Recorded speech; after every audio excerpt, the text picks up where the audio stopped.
Really hectic. South Africa বেচারারা semifinal খেলে ফাইনালের ভেন্যুতে বার্বাডোসে আসার জন্য ত্রিনিদাদ থেকে 6 ঘন্টা ফ্লাইট ডিলে হয়েছে, তাদের বসে থাকতে হয়েছে। এবং এরকম ঘটনা অসংখ্য টিমের সঙ্গে অসংখ্যবার ঘটেছে।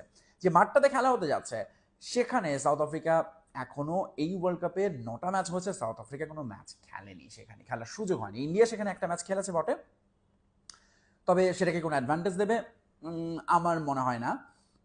বরং এই ওয়েদার কন্ডিশন সম্পর্কে ধারণা থাকা দরকার। সেটা হচ্ছে সামান্য যেরকম শাওয়ার আমরা দেখছি সেমিফাইনালে হলো, ওরকম একটা শাওয়ারের প্রেডিকশন আছে।